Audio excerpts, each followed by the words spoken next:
Thanks for tuning into your station, the Africa Independent Television, and welcome to your program, Security Watch Africa. On this channel, every week we bring you that information you need to keep your life safe and secured. Welcome to this episode. My name still remains Patrick Abambo. Today, it's a glorious day, wonderful day, and it's good to joyfully bring the program to you. Yes, the year already, some say that this is the fastest January so far because just like yesterday, we marked the new year. Today is already the 25th of January, 2020. What are the experience? Already today, there are states of the Federation where the INEC is conducting some elections, and security is already top-notch. From the phone calls I had earlier, before I entered the studio, it says that everything so far has been reporting good, and because the Inspector General of Police gave marching order to his commissioners of police to ensure that they provide adequate security. States like Abia State, Akwa Ibom, Bauchi, Benue, Cross River, Imo, Kaduna, Kano, Niger, Ogun, and Sokoto states today are having various types of elections to fill in some vacant offices. So we hope and pray that everything will go smoothly. Yes, welcome to the program today. Last week we started up a special report on what the Nigerian Army is doing. The Chief of Army Staff, Lieutenant General Tukur Yusuf Buratai, has decided to ensure that he bequeaths to Nigerians the Nigerian Army that everybody will be proud of.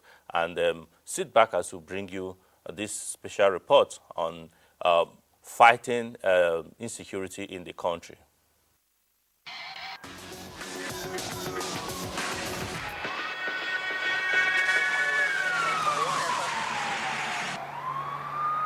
The Nigerian Army's support to civil authority in the provision of security all over the country has continued to yield positive results as the various exercises initiated by the Chief of Army Staff, Lieutenant General Tukur Yusuf Buratai, is helping to restore peace in most of the troubled regions in Nigeria. The introduction of exercises for all the geopolitical regions of Nigeria by the Nigerian Army has assisted to improve security situations across the country. These exercises, which later dovetailed into real-time operations, were aimed at ensuring that those who were bent on making Nigeria unsafe are flushed out and handed over to the civil police for further prosecution. For the South-South and Southwest regions of Nigeria, the introduction of Exercise Crocodile Smile is aimed at helping to protect the nation's critical infrastructures and restore peace to some of the troubled communities and villages in the Niger Delta.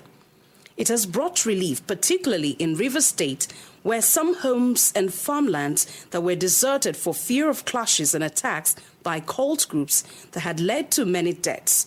Men, women, and children had to leave their ancestral homes and abandon their economic mainstay to seek refuge in other communities. The 6th Division of the Nigerian Army, whose area of responsibility covers Rivers, Delta, Cross River, and Bayelsa states, and 81 Division covering Lagos and Ogun states, have continued to record a lot of successes through Exercise Crocodile Smile. Over time, due to the activities of some miscreants and to an extent sponsored by certain interests, the area used to be very volatile. Wanton killings, kidnappings for ransom, sea piracy, you can name them. It's just the order of the day. But thank God for the able leadership and then direction given by the Army headquarters under the leadership of the current Chief of Army Staff. We've been able to sit down together with other security agencies, principally namely the police, civil defense, to plan detailed operations, how to curb these menaces. And it has yielded very, very positive results. A visit to Obakiri community of Emoha local government area in Rivers State will reveal a mass grave used to bury sons and daughters of the community who died as a result of various communal wars and cult activities. Also, many basic infrastructures in the community were destroyed. My brother has been a son. I say he's a son to me, my son. And he has been helping us. Particularly the mention of bringing soldiers here to keep peace in the community. I am so happy. And I thank Almighty God.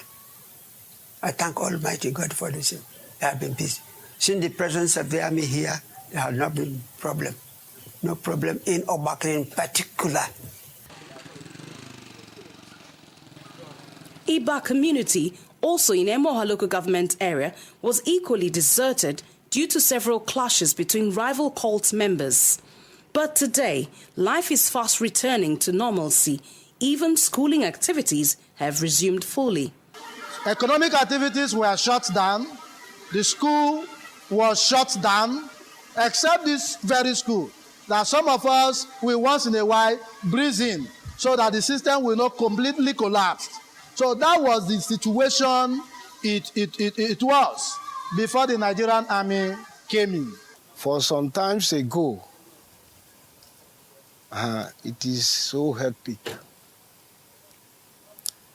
It's not something that you talk to people or something that you assume that will be like this today. It was so bad. No population, the whole areas is gone. But as it is today, we all glorify Almighty God.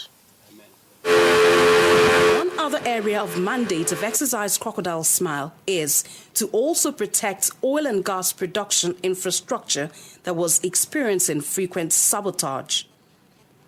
After the launch of the exercise, officers and soldiers of the Nigerian Army moved into the creeks and waters of the Niger Delta, a terrain previously dominated by criminal elements in the region who engaged in illegal bunkering and vandalization of pipelines. The enormous task of taking back control of these infrastructures did not go without a fight, as these economic saboteurs had invested huge resources into the business and would want to continue at all costs. A visit to the creeks will reveal how deep the activities of these pipeline vandals are and the negative impact of their activities to the environment.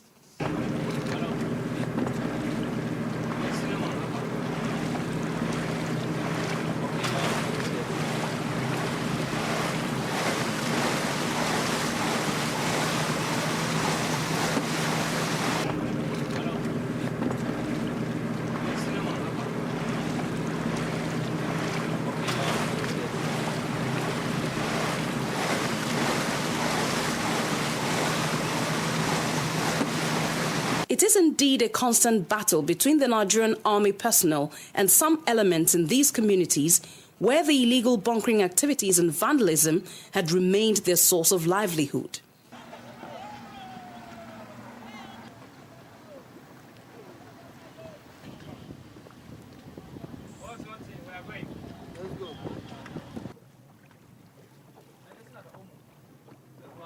Right on the waters, you could see laden vessels of illegally refined thousands of liters of crude oil worth billions of naira already seized by the Nigerian Army as evidence to show some of the successes of the exercise. This particular barge we are on and another one were seized some 2 weeks ago. Exercise Crocodile Smile, many have said, has indeed paid off, as it has helped to checkmate youth restiveness and illegal activities of vandals which had affected the economies of states in the region. The Nigerian Army has actually been very supportive to the state, and we, from the hindsight of my so many years in government, I know that the presence of the military is going to be very important to us as a state in being able to combat all forms of crime both on land and also in the creeks. And I do believe that they are a very disciplined set of people, and on our own part, we're working very strongly with them to be sure that we get them comfortable so that together we can help to secure the peace in the state, for which we're very grateful to the Chief of Army Staff that he did give approval. Luckily, too, they've given approval for some other battalion in the state, for which we're happy. And we're hoping that all this put together will help to enhance the security that we have in Delta State. And there's a JTA present in that area. They fought a lot of challenges, and they fought. Some of us who are from the community, who have to do on this community, are the traditional rulers.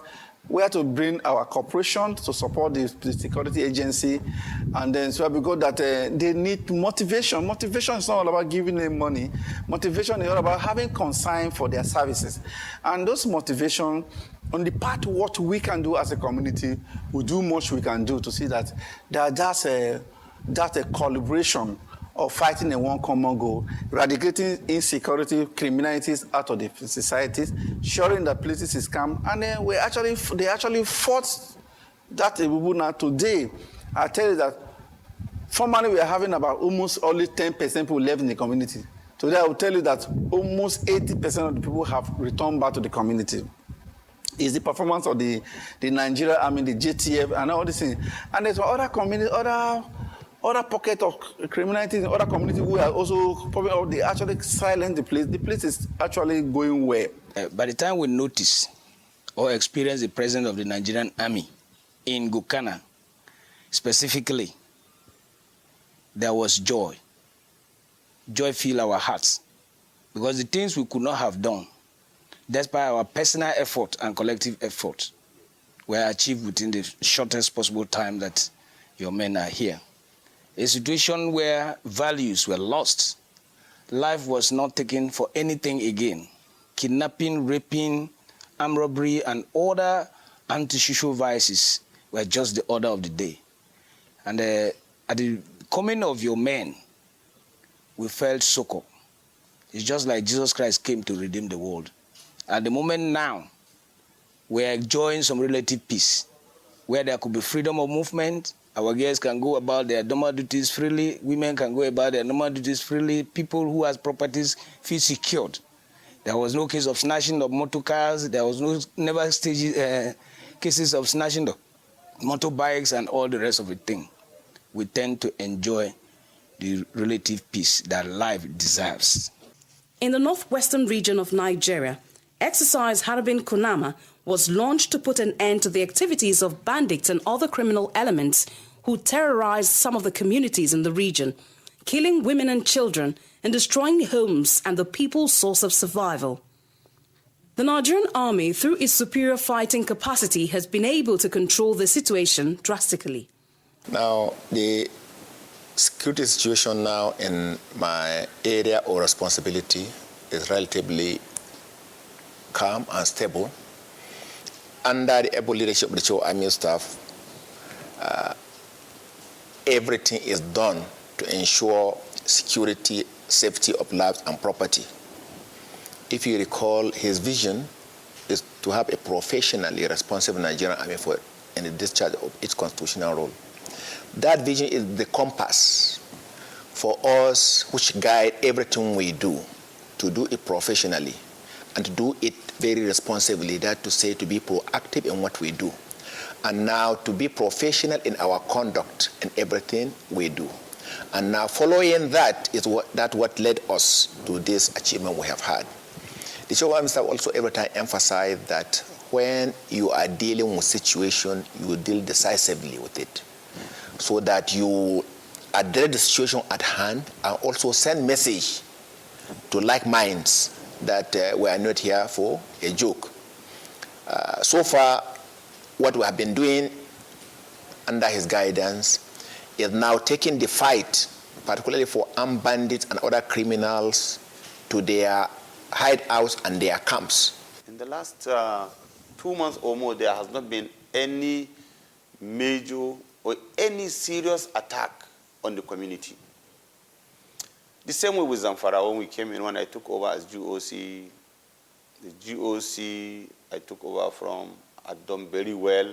He has already created an enabling environment within which the military have hit the bandits, and the bandits were willing also to negotiate, to key into the dialogue process brought by His Excellency, the Governor of Zamfara State. So, also in Sokoto, we had similar scene. We went on offensive. We were supported by the army headquarters. We were given the ammunition, the logistics, the vehicles, and all the support. When we went into massive offensive, we were able to stabilize the situation. Let me tell you, in the last 2 months that I've been here, what we receive is commendation. Some governors in the region attribute the effectiveness of the Nigerian army and its exercise to the success of the peace process that has brought succor to their people. With the support of security agency, particularly the army, the Chief of Army Staff has given us a lot of support, and he is always supporting the government, particularly on this issue of dialogue. He supported the issue of dialogue because without him we could not achieve what we have achieved now. Because I went to him and I pleaded with him that no matter what it is, let us go into a dialogue table and dialogue with these people. And he supported that. So with his support and the army support, we have achieved what we recorded today. Now we have recorded a lot of successes on the issue of killings. The peace initiative has to be supported with power, fire. Without that, even the herders may not listen. They know the capacity of the military, and through the period, we are grateful to Burutai. He raised the battalion to a brigade, brought a brigadier general, and also established additional battalion, one in Daura, another one in Malumfashi. Was also a plant established one in Fundua. So we have seen the interest and the commitment of the military hierarchy, including the officers and men and officers that are here, in really working towards dealing with this situation. The Nigerian army, through its exercises, has shown superiority, forcing troublemakers to seek negotiation for peaceful coexistence among disputing factions. From the testimonies of governments and residents of the states in various regions, it is no doubt that the Nigerian army has brought back life to most of these communities that were once ravaged with crisis. One can safely say that the exercises initiated and operationalized by Lieutenant General Tuko Yusuf Buratai has made Nigeria more secure and the people safer.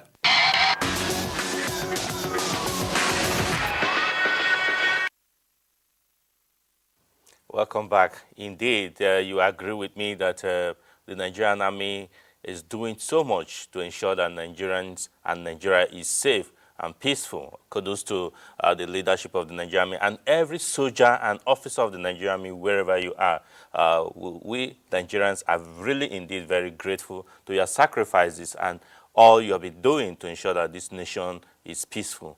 Kudos to you once again. Yes, we'll go again to some few weeks ago, there were this controversy all over the country and even beyond concerning the Western Nigeria security network. A lot of people have sent messages to ask what does Security Watch has to say about it. And we said, listen, let's leave it. Let's be monitoring the debate. But I would say that there are a lot of things that needs to be done before such can be accepted. Really, illegality cannot be legal in any way. Things must be done properly. But we decided to talk with the First Public Relations Officer, DCP Frank Mbah, to find out what is the position of the Nigerian police concerning the popular Motoku, the Western Nigeria Security Network. Sit back as we bring you this interaction with DCP Frank Mba. Let's take it from here now. Several regions or several states are coming up with different ways of supporting, according to them, supporting security services. One of those is what is called the Western Nigeria Security Network. A lot of people have said so many things about it. Some have said that police is in support. Some say police not in support. Police were not present, but the IG was there during the summit where they gave birth to this initiative. What is the position of the police in this? Let me put this very clearly. The Nigerian, the current Inspector General of Police, IGP Adamu, is a very passionate and unrepentant supporter, unapologetic supporter of community policing. As a matter of fact, if you know him very well, you understand that he is one of the few police officers in Nigeria that's not just only a graduate of the National Institute of Policing and Strategic Studies, but he was also returned to NIPS to work as a directing staff. While at NIPS, he conducted, of course in concert with other of his colleagues, several studies on community policing. So he understands the concept of community policing. He talks community policing. He breathes community policing. He acts community policing. And so when he came to power, the full implementation of community policing, as approved and endorsed by the president himself and the federal government, so to say, became one of the core focus of his administration. And in pursuance of his dream of fully implementing community policing, he initiated what he called regional security summits, working with the governors of the states in the different geopolitical zones and other key stakeholders in those geopolitical zones. He began to have organized security summits. As I speak to you, those summits have been held in the Northeast geopolitical zone. It took place in Maiduguri. Northwest geopolitical zone, it took place in Katsina. Southwest geopolitical zone, it took place in Ibadan. And South-South geopolitical zone, it took place in Asaba. And as I equally speak to you, plans are already at advanced level for the summits that will cover the Southeast geopolitical zone as well as the North Central geopolitical zone. It was during the summit in the Southwest that an agreement was reached for the states to work together to support what the police are doing in that area. Before that, the IGP has already taken the initiative. As I speak to you, the Commissioner of Police in charge of Federal SARS, CP Fimio, has been based in the Southwest for over 2 months, carrying out special operations. And if you will, I know you are an ardent follower of the security trend, crime trends in Nigeria. You will clearly understand that since the IGP deployed the special squad in Southwest, headed by CP Adeoye, consisting of both SAS operative and members of our elite special forces, we've been able to bring down to the barest minimum the issues of kidnapping in the Southwest. And so, when the issue of Amotekun came up, in principle, the police have no objection to it. However, the police leadership insists that the details have to be properly worked out. The command and control structure, the recruitment strategy, the background checks of the people, the job description, and every other detail that is essential needed to be worked out. And that's the only thing the force is still insisting up to today. Once these details are properly worked out and properly agreed on, the force, and these details are worked out in a manner that they are in line with our national security policy. And these details are worked out in a manner that they are made compatible with our constitution and our statutes. These details are worked out in a manner that they... Yeah, really, like you had him there say, details, a lot of details that needs to be worked out for this to actually fly. Really, you must cross the T's and dot the I's before everything. A lot needs to be done. I think it will dedicate a whole program to discussing this, but I'm happy with the position that has been taken, dialogue to look into it. But we must disabuse the minds of people that there's no correlation, there's no comparison between what is being set up in the Southwest and the Hisba Corps that is in Kano State. On that note, we must say thanks for watching this program this week. Join us again next week when we'll bring you another exciting edition. Send us your messages so we can communicate with you. Until next week, say bye for now and remain blessed.